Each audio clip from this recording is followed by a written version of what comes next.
A artilharia sempre foi essencial na guerra moderna, mas a Ucrânia está prestes a mudar esse cenário. Por anos, a Rússia confiou em números puros, disparando sem parar com infindáveis granadas de artilharia e táticas ultrapassadas. Superou a produção da OTAN, atacando as forças ucranianas com força bruta, visando sobrecarregá-las. Mas a força bruta não supera a genialidade. A Ucrânia está usando uma arma revolucionária, a artilharia Ramjet, graças à tecnologia avançada da Alemanha e da Noruega. Esses projéteis supersônicos vão mais longe, mais rápido, atingem com mais força e superam as táticas antiquadas da Rússia. O que torna a artilharia Ramjet tão mortal, e ela poderia quebrar o domínio da Rússia no campo de batalha. Vamos mergulhar nisso! Um projétil de artilharia Ramjet se assemelha mais a um motor a jato do que a um projétil de artilharia explosiva tradicional. Semelhante a um motor a jato, um projétil Ramjet possui um tubo de admissão com abertura frontal para captar ar durante o voo. O ar entra na câmara de mistura, onde é inflamado com pequenas quantidades de combustível de foguete que o motor carrega. A combustão é direcionada para a câmara de exaustão, fornecendo impulso. Ao contrário da artilharia tradicional, com alcance máximo de 40 a 50 milhas, os designs modernos de Ramjet poderiam ter de 2 a 5 vezes o alcance dos mísseis atuais, mantendo o mesmo tamanho, igualando-se aos mísseis balísticos de curto alcance tradicionais, como ATACMS. Isso implica que uma bateria de artilharia poderia, em teoria, gerar a mesma pressão com uma fração dos custos logísticos e de desenvolvimento. O Ramjet, um conceito antigo, tem ressurgido nos últimos anos. A tecnologia avançou o suficiente para encaixar as peças necessárias dentro do relativamente pequeno invólucro de um projétil de artilharia de 155 milímetros. A Alemanha e Noruega, em particular, têm 2 dos protótipos mais promissores atualmente em desenvolvimento, e eles começaram a enviar esses protótipos para testes de campo na Ucrânia. Um foguete tradicional, como os usados para transportar aeronaves ao espaço, queima combustível interno para gerar impulso e atingir velocidades operacionais. Isso significa que o foguete precisa carregar muito combustível para atingir altas velocidades. Por outro lado, um estatorreator requer pouco combustível para manter altas velocidades. O ar possui uma propriedade natural denominada compressão Ram, na qual a pressão aumenta consideravelmente com a velocidade. Isso permite que um motor a jato absorva grandes quantidades de ar comprimido para aumentar suas velocidades.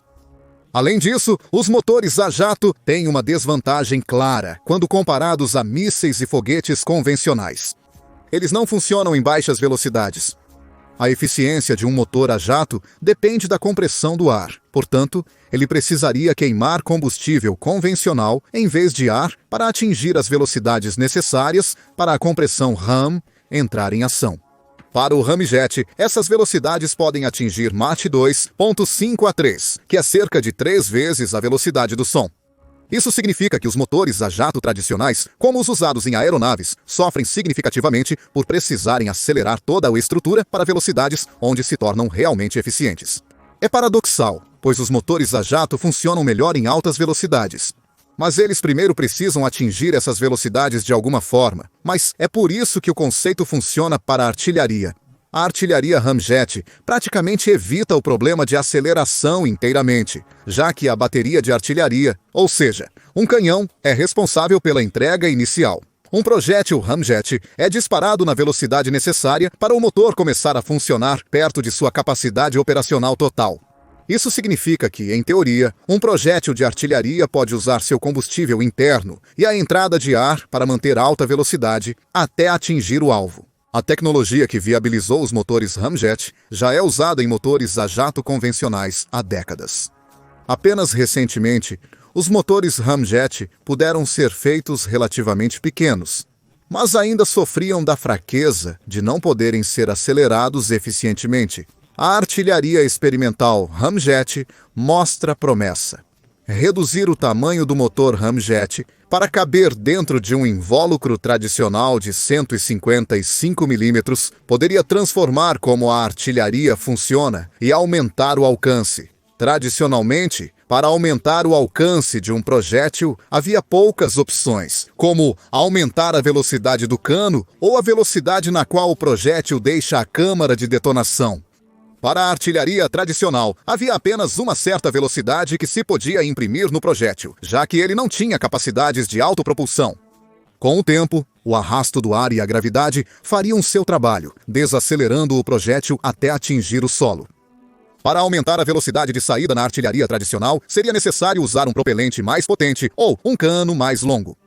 Porém, há um limite de propelente que pode ser colocado em uma câmara de detonação antes de haver retornos decrescentes. Propelentes mais potentes aumentariam a pressão, podendo danificar o cano da artilharia e reduzir drasticamente sua vida útil. A segunda maneira é aumentar o comprimento e a resistência do cano. Um maior comprimento possibilita que o propelente transfira mais impulso ao projétil devido ao contato prolongado entre eles. A terceira forma de aumentar o alcance do projétil é modificá-lo.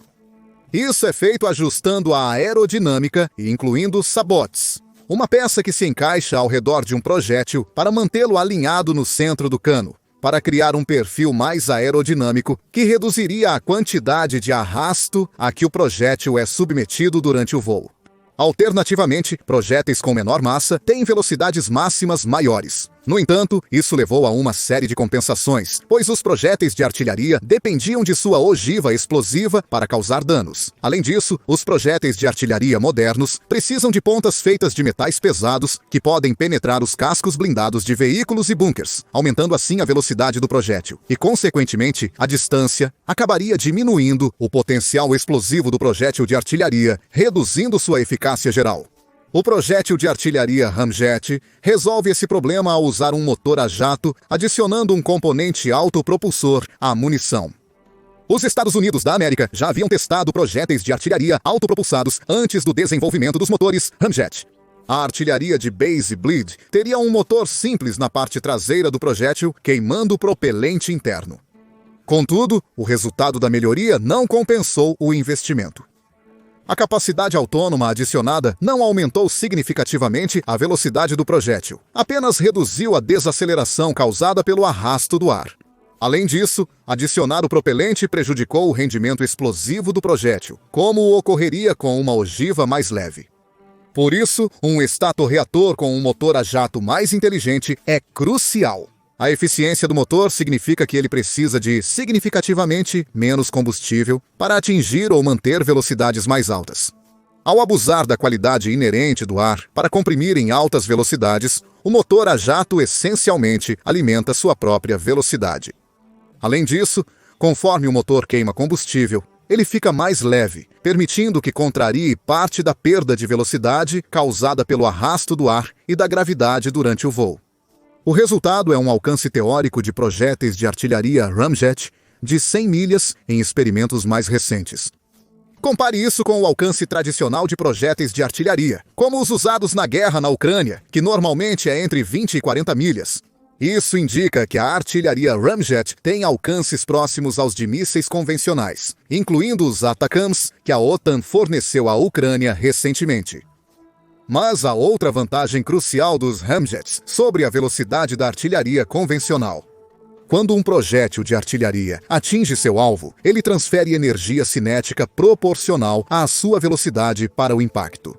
Em munições perfurantes de blindagem, a ponta de ligas de alta densidade, como aço ou tungstênio, penetra o alvo através do impacto cinético. Isso permite que a ogiva explosiva seja posicionada mais perto do alvo pretendido antes de detonar, melhorando as chances da explosão causar danos suficientes ao alvo. Esta é mais uma área onde os motores ramjet superam a artilharia DUM tradicional.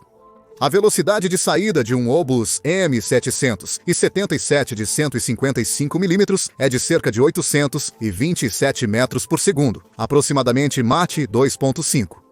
Após o disparo, um projétil de artilharia convencional começa a perder velocidade rapidamente. Por outro lado, um motor ramjet inicia seu funcionamento nessa velocidade, com a compressão do ar e a queima do propelente aumentando gradualmente durante o voo do projétil. Isso permite que o projétil ramjet atinja seu alvo a velocidades muito superiores aos equivalentes tradicionais, mantendo a vantagem do maior alcance. Mas há uma razão ainda maior pela qual o aumento do alcance é tão importante para a segurança da guerra moderna. A guerra na Ucrânia consolidou o fato de que as forças militares têm um alcance operacional muito maior do que nunca antes. O advento da guerra de drones e da vigilância de longo alcance permite que os exércitos monitorem posições inimigas a dezenas de milhas além da frente. Isso significa que qualquer coisa que se aproxime da frente pode, a qualquer momento, ser alvo de drones, mísseis ou artilharia convencional. A combinação de artilharia e drones é a razão pela qual ambos os lados têm dificuldade em progredir na guerra. O exército ucraniano tem um sistema de guerra de drones mais avançado, com drones kamikaze eficazes, visão em primeira pessoa e drones anti-tanque, que se unem para criar um sistema ofensivo e defensivo consistente e quase intransponível que a Rússia precisa ultrapassar. A artilharia usa as informações dos operadores de drones para lançar ataques de baixo a médio alcance mais eficazes. Para a Rússia, o conceito é similar.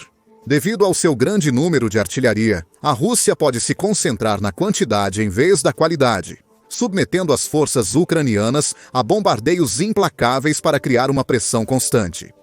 Ademais, os lados em conflito estão criando novas vias de guerra eletrônica, principalmente para combater os drones inimigos. Por isso, drones e artilharia permanecem como parte consistente do engajamento. Os drones são uma necessidade prática para ambos os lados, devido à sua capacidade de realizar missões de vigilância e ofensivas. Por outro lado, a artilharia é um dos raros sistemas de longo alcance que prescinde de eletrônicos para acertar o alvo. Mísseis e munições guiadas normalmente têm eletrônicos que podem ser adulterados externamente para reduzir sua precisão. A artilharia tradicional não possui recursos de guerra eletrônica. A artilharia tradicional tem uma limitação de alcance significativa, exigindo que as baterias e os obuseiros sejam colocados perigosamente perto da linha de frente.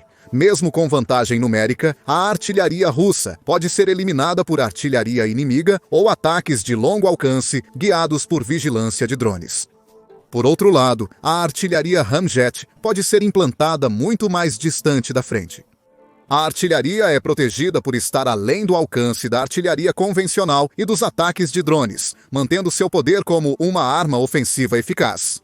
Isso significa que a Ucrânia poderia, teoricamente, posicionar suas baterias de artilharia muito mais perto de seus sistemas de defesa. Isso exigiria que a Rússia usasse suas capacidades de longo alcance, como drones militares e mísseis, para pressionar significativamente a artilharia ucraniana. A Rússia vem perdendo isso lentamente ao longo da guerra, pois o Irã, principal fornecedor de drones russos, não possui capacidade de fabricação suficiente para satisfazer a crescente demanda russa. A adição de artilharia ramjet, iniciada em maio de 2024 com protótipos, permitiria à Ucrânia realocar algumas forças da proteção da artilharia para a linha de frente, fortalecendo a linha defensiva. Isso obrigaria a Rússia a usar mais artilharia de curto alcance na frente, tornando-os mais vulneráveis aos ataques de drones ucranianos. Ademais, a artilharia ramjet, capaz de exceder o alcance da artilharia tradicional, permite-lhes vencer em táticas de artilharia contra artilharia. A vantagem de alcance da Ucrânia significa que ela quase sempre teria a chance de fazer o primeiro ataque. Outro aspecto que pode tornar a artilharia ramjet valiosa para a Ucrânia é a diversidade de longo alcance. Até pouco tempo atrás, a Ucrânia enfrentava várias desvantagens na guerra. O exército ucraniano recebeu um fornecimento limitado de mísseis de longo alcance que poderiam atingir o território russo mais profundamente. Muitas vezes, esses mísseis eram usados para demolir linhas de suprimento vitais na parte ocupada da Ucrânia, paralisando o avanço russo. No entanto, isso mudou quando a Ucrânia criou uma robusta indústria de guerra de drones. Além de usar drones comerciais menores para operações de curto alcance, perto da linha de frente, a Ucrânia também desenvolveu e testou designs de drones de longo alcance que poderiam emular os iranianos usados pela Rússia desde o início da invasão. As melhorias permitiram à Ucrânia realizar um ataque de drone em larga escala até Moscou, localizada a cerca de 400 quilômetros da fronteira ucraniana. O ataque de 10 de setembro mostrou que a Ucrânia pode pressionar complexos militares, centros industriais e populacionais russos, enquanto permanece segura de contra-ataques. O segundo avanço no desempenho de longo alcance ocorreu recentemente, quando o governo de Joe Biden permitiu à Ucrânia usar os mísseis ATACMS doados contra a Rússia. O anúncio de 18 de novembro foi seguido pela Ucrânia lançando 6 desses mísseis nos arsenais militares russos. Mas ambos os sistemas têm desvantagens inerentes. O sistema de guerra por drones depende fortemente de sistemas eletrônicos, o que significa que a Rússia provavelmente já desenvolveu um método para embaralhar os sinais necessários para a orientação e mira dos drones. Em segundo lugar, um drone militar normalmente se move a velocidades em torno de 250 milhas por hora, com variedades mais rápidas chegando a no máximo 500 milhas por hora. Essas velocidades são significativamente abaixo de Mach 1, que é 741 milhas por hora. Isso significa que um sistema de defesa antiaérea geralmente não tem problemas para rastrear e abater drones lentos do céu. Isso acontece frequentemente em ambos os lados da guerra, pois apenas uma pequena porcentagem dos ataques de drones de longo alcance atinge e danifica seus alvos. O sistema ATACMS enfrenta um problema distinto: o fornecimento. A capacidade de realizar ataques de precisão de longo alcance em território russo é uma grande vantagem para as forças ucranianas, permitindo que elas projetem mais poder a uma maior distância. No entanto, há apenas uma quantidade limitada desses mísseis disponíveis para uso. Segundo relatórios recentes, a OTAN doou somente cerca de 50 mísseis ATACMS. Os Estados Unidos da América consideram suas entregas significativas, pois cada míssil ATACMS é muito caro e um importante recurso estratégico. Porém, a OTAN não enviou os mísseis ATACMS mais avançados para a Ucrânia, ou ao menos não completamente. O primeiro lote significativo de mísseis era composto apenas por modelos antigos, com alcance efetivo de somente 100 milhas. Em comparação, os mísseis mais novos podem alcançar até 190 milhas. Considerando que os ATACMS de maior alcance custam mais de 1 milhão por unidade, segundo o contrato da Lockheed Martin, o Kyiv Post supôs que a Ucrânia recebeu no máximo algumas dezenas de ATACMS no pacote mais recente de 300 milhões. E mesmo esse número pode ser um pouco alto. A Ucrânia tem usado ATACMS em vários ataques durante a guerra. Então, provavelmente restam apenas algumas dezenas de mísseis em seu suprimento real. É incerto quantos mísseis de longo alcance a Ucrânia ainda possui, pois 6 provavelmente foram usados no último ataque à Rússia. Isso permite que os protótipos Ramjet se tornem a terceira opção para ataques de longo alcance. Além disso, como os projéteis de artilharia Ramjet enviados pela Noruega e Alemanha são em munições de 155 mm, a bateria de artilharia real é a mesma que lança projéteis tradicionais, com modificações mínimas. A empresa alemã Rheinmetall sugeriu que começará a aumentar a produção de projéteis de artilharia Ramjet destinados à Ucrânia, embora não haja informações precisas sobre a quantidade já enviada. Antes da guerra, a Rheinmetall produzia 70 mil projéteis de artilharia anualmente. Até 2024, sua capacidade de produção aumentou para 400 a 500 mil projéteis anualmente, com planos de chegar a 700 mil projéteis por ano em suas fábricas europeias até 2025. A empresa almeja atingir uma produção média anual de 1 milhão e 100 mil rodadas, quase dobrando a produção de munições de artilharia da OTAN. A empresa divulgou uma declaração em 2022, que forneceria à Ucrânia 100 mil projéteis de artilharia ao longo de 2024. Pelo menos 225 desses foram confirmados como rodadas de alta precisão Vulcano. Os foguetes Vulcano são precursores das rodadas de Ramjet, usando o mecanismo de autopropulsão interna, que resultou em um alcance de 45 a 81 quilômetros. Contudo, há poucas informações sobre a quantidade exata de rodadas de Ramjet já fornecidas pela empresa à Ucrânia, e não há relatórios relevantes sobre quantas estão planejadas para a produção. Ainda assim, ter mais de 200 projéteis de artilharia com maior alcance que os russos permitiria à Ucrânia diversificar significativamente suas táticas de longo alcance. Isso indica que a OTAN acredita que essas armas serão suficientes para a Ucrânia obter avanços significativos e usá-las de forma eficaz no fronte. Essa diversificação chega no momento certo para a Ucrânia. A Rússia intensificou seus esforços em Donbás e Kursk. Nos últimos meses, a Rússia ocupou mais de 1.200 km² em Donbás, impulsionando seu exército com ataques de drones e mísseis de longo alcance no território ucraniano. Similarmente, a Rússia avançou em cerca de metade do território que a Ucrânia ocupava em Kursk. Ainda mais relevante, a Rússia iniciou a mobilização de soldados norte-coreanos que chegaram em Kursk em outubro. A inteligência ucraniana sugere que os norte-coreanos provavelmente não farão diferença significativa na grande escala do conflito.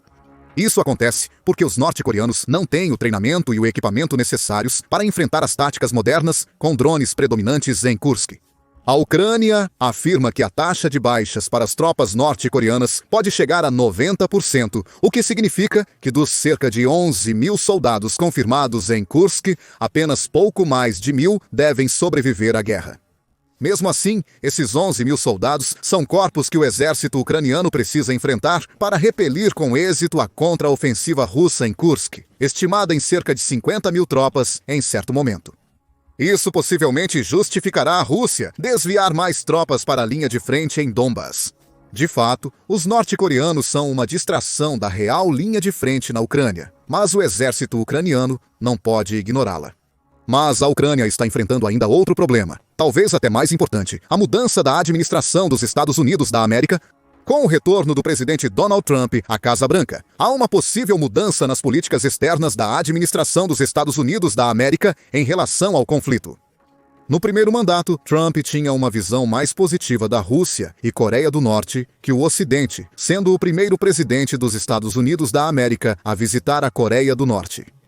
Trump poderia reverter políticas da administração Biden, especialmente as relacionadas ao envio de armas e ajuda financeira para a Ucrânia. Trump foi anteriormente um oponente vocal da permanência dos Estados Unidos da América na OTAN, devido à maioria dos membros não atingir os orçamentos de defesa recomendados por anos. Este problema foi resolvido na maioria dos casos, com nações da Europa Central como Alemanha e Polônia injetando bilhões de dólares em suas forças militares e na OTAN. Enquanto isso, Suécia e Finlândia aderiram à OTAN, detendo significativos gastos e capacidade de desenvolvimento militar. Contudo, é imprevisível se isso bastará para Trump e como ele conduzirá a política americana nos anos vindouros. Putin tem se preparado para movimentos ofensivos, iniciando uma nova rodada de intimidação nuclear em resposta ao uso dos mísseis da ATACMS. Por enquanto, as políticas de Trump aparentam não interferir significativamente na situação, pois a ajuda dos Estados Unidos da América à Ucrânia continua. Trump mencionou ter planos para um acordo de paz e, diferentemente de antes, parece ser mais abertamente contra Putin.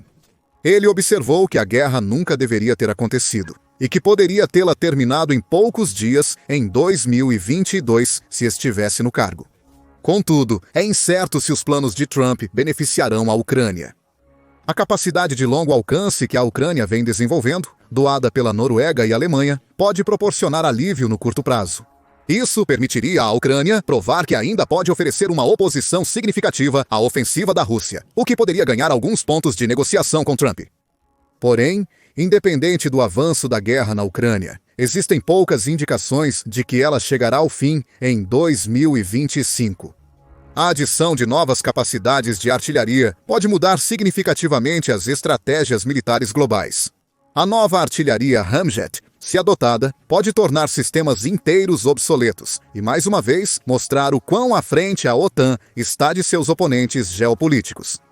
Mas o que você acha? O Ramjet terá impacto na guerra na Ucrânia? Deixe-nos saber nos comentários abaixo e obrigado como sempre por assistir. Descubra como esta arma alemã impacta a Força Aérea Russa. Ou veja este outro vídeo.